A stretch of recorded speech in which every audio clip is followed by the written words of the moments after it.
पित्रे ब्रह्मोपदेष्ट्रे मे गुरवे दैवताय च प्राप्याय प्रापकायास्तु नमः श्रीनिधये नमः।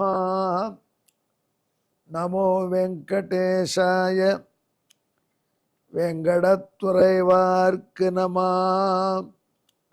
அன்பர்களே வணக்கம்.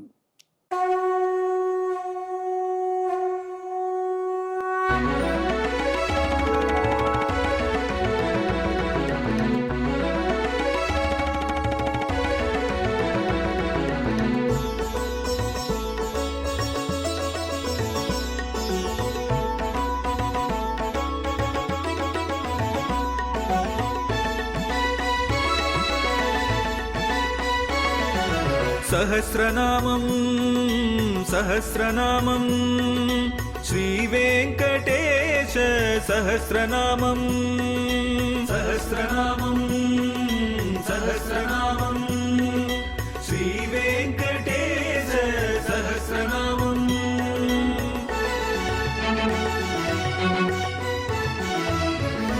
உலகில் கலிவினை தோஷம் அகற்றும் நாமம் சஹஸ்ரநாமம்.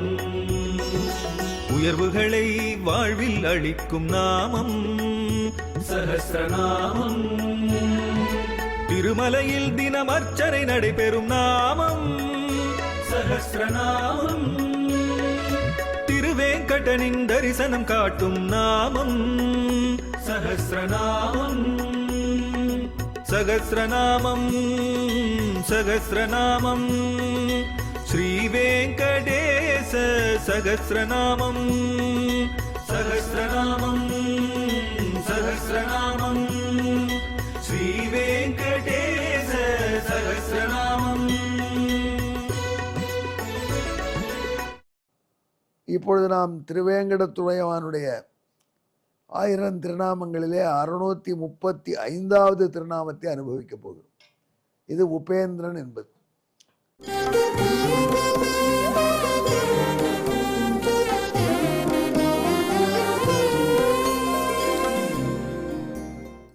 இதை பற்றி முன்னாடியே சொல்லியிருக்கோம், இப்போ கொஞ்சம் விளக்கமாக சொல்கிறோம். எம்பெருமான் கோகுலத்திலே ஆயர்பாடிக்காரர்களுக்கு ஒரு உபதேசம் பண்ணி நமக்கு ஒன்று சொன்னான். காடுகளை அழிக்காதீர்கள், மலைகளை பார்த்து கொள்ளுங்கள்.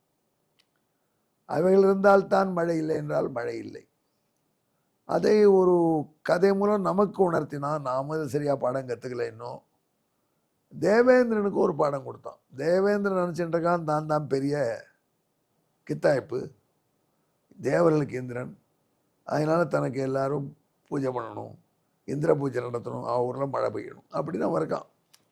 ஏதோ பகவானுக்கு யஜ்ஞாகிரக அதிகாரத்தில் சொன்னபடி, அத்தியாயத்தில் சொன்னபடி அவன் ஏதோ சமர்ப்பித்து இந்த மழை பொழியும் தேவதி போஸ்ட்டுக்கு வந்துட்டான். அந்த மழை வேண்டும் என்று வேண்டுபவர்கள் இவனுக்கு சமர்ப்பிக்கும் பொருளை ஏற்று இவர்களுக்கு அனுகிரகம் பண்ணணும் என்று இவனுக்கு பதவி இருக்கு. அதோடு நிற்கணும். இவன் அதனால கொஞ்சம் கொஞ்சமாக திமிராயிட்டான், தெனாவிட்டாயிட்டு. தான் பெரிய ஆள் நினச்சிடணும். தனக்குத்தான் மழை பெய்யக்கூடிய பவர் இருக்கு. தான் யாராலும் மழை பெய்ய முடியாது. இது நமக்கு எம்பெருமான் கொடுத்த பவர் என்று அவன் நினைக்கவில்லை. ஒடுங்கக அதனுள்ளே என்று பவர் ஜாஸ்தியாக ஜாஸ்தியாக ரொம்ப அடங்கி ஒடுங்கி வேலை செய்யும். நம்ம இந்திரன் அதை மறந்தான். எம்பெருமான் கிருஷ்ணனா அவதரித்த பொழுது இந்திரனுக்கு ஒரு பாடம் புகட்ட எண்ணினான். அந்த ஊரில் இந்திர விழா வரைச்சி திருவாய்ப்பாடில் இந்த கோபுரத்தில் மேலே ஏற்பாடு பண்ணுறா. அப்போ அரியா குழந்தை போல கண்ணன் கேட்குறான், இது என்ன விழா? இது இந்திரனுக்குடா. இந்திரனுக்கு எதுக்கு விழா? இந்திரனுக்கு விழா எடுத்து நாம் யாகம் பண்ணி எல்லாருக்கும் சாப்பாடு போட்டோம்னா இந்திரன் திருப்தி அடைந்து நிறைய மழை பொழிவோம். நிறைய மழை பொழிந்தானாகில் நிறைய புல் முளைக்கும். நிறைய புல் முளைத்தால் மாடுகளுக்கு நல்ல உணவாகும், நமக்கு நல்ல பால் கிடைக்கும், பிஸ்னஸ் இம்ப்ரூவ் ஆகும் என்று சொன்னார் நந்தகோபர். கலகலன்னு சிரிச்சது குழந்தை. எதுக்குடா சரி, என்னப்பா எவ்வளோ படித்தவங்க நீங்கள்லாம் அப்படி சொல்கிறீங்களே, இந்திரன் எங்கே இருக்கா, யாரும் பார்த்தாங்களா? நீங்கள் இந்திரனுக்கு விழா எடுத்து இப்போ சாப்பாடெல்லாம் பண்ணிக்கிட்டு இந்திரன் வந்து சாப்பிட்டதை பார்த்தேடா. கடைசியில் நம்ம ஊர் சுவாமிகள் தான் கூட சாபம் போடுறீங்க. அதை உண்மையிலேயே இந்த மழை பொழியறதுக்கு இந்த காடு தான் காரணம். வளமான காடு, வளமான மழை. காடு வளமாக இருக்கணும் அப்படின்னா அது பாதுகாப்பான இடத்துல இருக்கணும், ஈஸி ஆக்சசபிளாக இருக்கக்கூடாது. அது ஒரு மலையில் இருந்தால் அதுக்கு பாதுகாப்பு. மலையில் இருக்கிற காட்டுக்கு ஈஸியாக போக முடியாது, வெட்ட மாட்டாங்க. அதனால் அந்த காடு சேஃபராக இருக்கும். அந்த காடு சேஃபராக இருந்ததுன்னா நிறைய மழை பொழியும். அதில் இந்த மலை தான் நமக்கு மழைக்கு காரணம். எனவே இங்கே பார்க்குற கோவர்தன மலைக்கே பூஜை பண்ணுங்க. கிருஷ்ணன் சொன்னால் ஆயர்பாடியில் கேள்வியே கிடையாது. கோவர்தனத்துக்கு பூஜை நந்தகோபர் பண்ணுங்கோ. அதுக்காக பெரிய மலை மாதிரி சாதம் கொண்டு வந்து முன்னாடி கொட்டிவிட்டான். பக்கத்தில் ஒரு பெரிய பள்ளம் வெட்டி அது நிறைய தயிரை கொட்டிவிட்டான். நல்லா மொழிகி வச்சு தயிர். இன்னொரு பக்கத்தில் அவியல், ஒரு பெரிய கிணறு, அவியல் கிணறு. ஆமாம், இந்திரனுக்கு ஆயர்பாடியில் இந்த வருஷம் நல்ல கிருஷ்ணன் வந்தப்புறம் அவர்களுக்கு நிறைய பணம் வருது, நெய் பால் அப்படி விற்கிறது. அதனால் அவர்கள் அட்டு குவி சோற்று பொறுப்பதும், சோற்றை அட்டு குவித்து பெரிய மலையே வச்சுவிட்டாங்க. தயிர்வாவியும் நெய்யாளர்களும், தயிர்வாவி தயிர் கிணறு, இந்த பக்கம் நெய் கிணறு, அப்படி கொண்டு கூட நெய்யை கொட்டுறாங்க. நெய் அவங்களோட ஃப்ரீ பொருளாக இருக்குது. 600 ரூபாய் கிலோ, 700 ரூபாய் கிலோ, நாம தான் பயப்படுறோம். அப்படி நெய் கிணறு ஃபுல்லாக இருக்குது. இப்படி எல்லாம் வச்சா எடுத்து தேவேந்திரனுக்கு சமர்ப்பிக்க போகிறார். பாருங்கள், இப்பொழுது கோவர்தன மலை சாப்பிடும்னார் கிருஷ்ணன். கோவர்தன மலைக்கு பூஜை பண்ணணுமே, எப்படி பூஜை பண்ணுறது கிருஷ்ணான்னு கேட்டார். யார்? நந்தகோபருடைய குரு கர்கர். நான் சொல்கிற மாதிரி பண்ணு. கோவர்தனாய நமஹ, அச்சலேந்திராய நமஹ, விருஷ்டி பிரதாய நமஹான்னு எத்தியோராமா சொன்னான். அடுத்த நிமிடம் பார்த்தா கோவர்தன மலை வந்து வடிவம் எடுத்துட்டு கிருஷ்ணன் மாதிரியே இருக்குது. ஆச்சார பாகுவா கிருஷ்ணனுக்கு ஒரு இது வச்ச மாதிரி அவள்லாம் வைக்கிறா மாதிரி சினிமா எல்லாம் பெரிய ஒரு கட் அவுட், அந்த மாதிரி அந்த கட் அவுட் மாதிரி இருக்கார். தாமரை கண்ணோடு இருக்குது வந்தது. இதுதான் கோவர்தனம். இதுக்கு நிவேதனம் பண்ணுங்கள்லாம். அப்படி கோவர்தனாய நமஹ நமஹபிஹி அவலோகே பரிகிரகான கோவர்தனாய நமஹ ஸ்ரீகுரு க்ஷமஸ்வ அப்படின்னு சொல்லி அந்த சோத்து மலையை காமிச்சா டபால்னு அத்தனையும் விழுங்குது.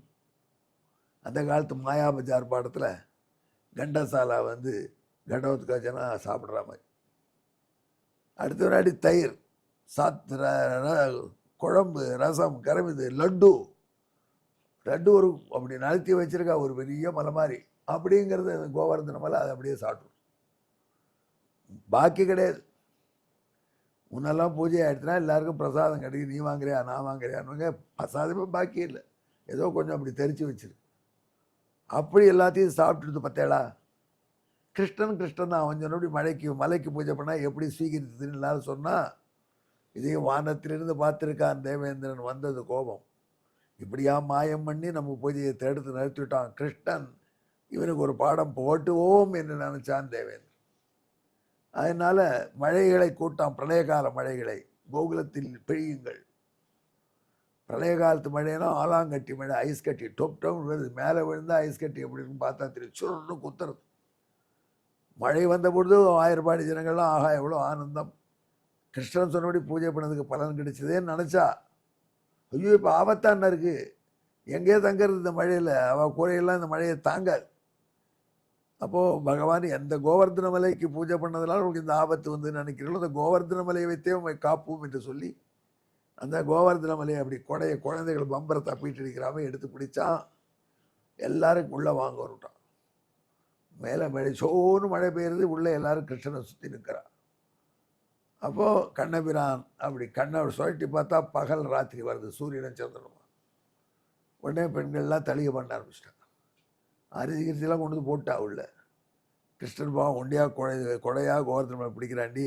இந்தாடி கிருஷ்ணனுக்கு ஒரு உப்பா கலரு, இந்தாடி அடை பண்ணு, இந்தாடி தோசை பண்ணுன்னு ஒரு வீட்லையும் பண்ணி கிருஷ்ணனை கொண்டு வந்து சமர்ப்பிக்கிறார். பாட்டுக்கு அப்படி சாப்பிட்டுட்டே கொலையை பிடிச்சிருந்தேன். அப்படி 7 நாள் தடுத்துட்டான் மழையை. அப்புறம் பார்த்தான் தேவேந்திரன் மழையில் ஸ்டாக்கில் தீர்ந்து போயிடுது.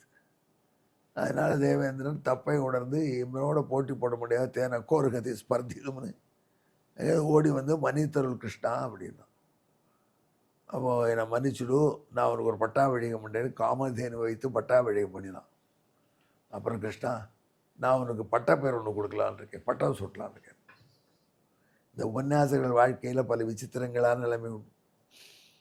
எதனால சில ஊரில் உபன்யாசம் கூப்பிடுவாங்க, ஒரு நாளைக்கு 10,000 20,000 சொல்லுவாள். இந்த உபன்யாசம் கணக்கு போட்டு பட்ஜெட் போட்டு இது வந்த உடனே நம்ம வீட்டுக்கு ஒரு வாஷிங் மிஷின் வாங்கலாம் இதை நினச்சின்னு போவார். அங்கே உபன்யாசத்தில் 3 நாள் மழை, ஆளே வரல. அதுக்கப்புறம் 2 நாள் அந்த மழையின் ஆஃப்டர் எஃபெக்ட், ரோடெல்லாம் சகதி, யாரும் வரல. கடைசி நாளைக்கு பூஜை பண்ணி முடிக்க ருக்மிணி கல்யாணம் ஆன உடனே அந்த உபன்யாசம் ஏற்பாடு பண்ணணும். அப்படியே மூக்க சீந்துறார், அழகார், சுவாமி மன்னிச்சுக்கணும், நான் உங்களுக்கு ஒரு நாளைக்கு 5,000 ரூபா கொடுக்கலான்னு நினச்சேன், வசூலே ஆகலை சுவாமி, மொத்தமே 2,000 தான் இருக்குது, இதை எடுத்துகிட்டு மன்னிச்சிருக்கோம், இன்னொருத்தர் வந்து நல்லா பண்ணலாம் அப்படின்னு சொன்னார். நான் தொலைஞ்சு போகிறது, ஒரு பட்டம் கொடுத்துரு. உடனே அவன் பட்டம் கொடுத்த, என்ன பட்டம்னா, கொடுத்துட்றா உபன்யாச கேசரி, உபன்யாச கேசரி, உபன்யாச ரவா கேசரி, உபன்யாச உப்புமா, உபன்யாச சூடாமணி, எதையோ கொடு, உபன்யாச தயிர் வடை எதையோ கொடுத்து போ. அப்படி பட்டத்தை கொடுத்தான். அதை வாங்கிட்டு போனால் திருப்தி ஆகிடுறா. அதனால் நானும் உனக்கு ஒரு பட்டம் கொடுக்கலான்னு இருக்கேன், என்ன பட்டம்னு கேட்டேன். இந்த மண்ணா உன்னை வந்து எனக்கு மேல் இந்திரன், சூப்பர் இந்திரன் ஒரு பேர் வைக்கிறேன், உபரி இந்திரன், உபரி இந்திரஸ்ய உபரி இந்திரன் என்று பெயர்னு வச்சான். ஆனால் அதை சொல்லும் பொழுது இவன் தான் பயந்துட்டு இருக்கான், அடிச்சுட்டு போகிறான்னு. அதனால் விட்டான் உபேந்திரன் விட்டான். உபரி இந்திரன்னா over Indiran, Upendran under Indiran. Under இந்திரனை தோத்தவன் போய் ஜெயிச்சு பட்டம் கொடுக்கலாம் முடியாது. 63 காஸ்டில் நான் ஜெயிச்சிருக்கேன், கூட்டணிக்காரன் 43 ஜெயிச்சிருக்கான், அவன் சீஃப் மினிஸ்டர் ஆக முடியுமா? நான் தான் அவன். அப்படி ஜெயித்தவனை போய் உப இந்திரன்னு சொல்லுவாள், உதவி இந்திரன்னு. அவரை போய் தானே இந்திரனுக்கு சுப்பீரியராக சொல்லணும். அவன் உபரி இந்திரன் தான் சொல்ல நினச்சான். அவன் நாக்கு குழறி போயிடுது. அவன் நாக்கு குழறதை ஏற்றுக்கொண்டு பகவான் மன்னிச்சு உபேந்திரன் ஏற்றுனாலாம். அதனால் உபேந்திரன் என்பது நமக்கு பெரிய விஷயம். இன்னைக்கு உபேந்திரனா பெரும்பாலும் சந்தோஷப்படுறார். நாமும் சஹஸ்ரநாமத்தில் தப்பு தப்பாக சொன்னாலும் சந்தோஷப்பட்டார்.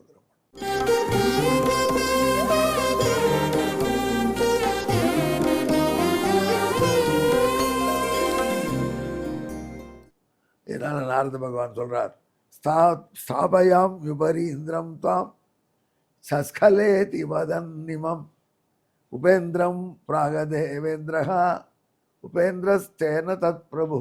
இதுக்கு தமிழ், 7 நாள் பனிக்கட்டி மழை பொழிந்து செருக்கழிந்து ஓய்ந்த இந்திரன் தாழினை பயணிந்து தயங்கி மேலே இந்திரனே உபரீந்திரனே என்பான். நாக்கு குழறி உபேந்திரன் நீ என்னா, அதையும் அன்புடன் ஏற்ற அண்ணல் ஏழுமலையான் உபேந்திரனாமே எம் பிழை பொறுப்பானாமே. எங்கேயுடன் கலந்து ஜெபியுங்கள். உபேந்திராய நமஹா, நமோ வெங்கடேசாய, வெங்கடத்துறைவார்க்கு நம. நன்றி, வணக்கம்.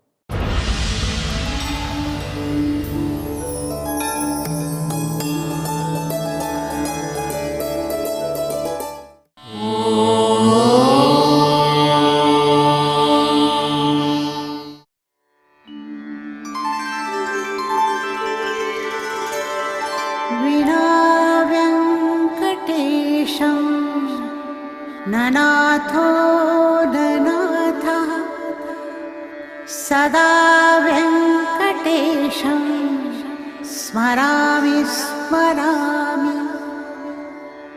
हरे वेङ्कटेश प्रसीद प्रसीद. प्रियं वेङ्कटेश प्रयच्छ प्रयच्छ.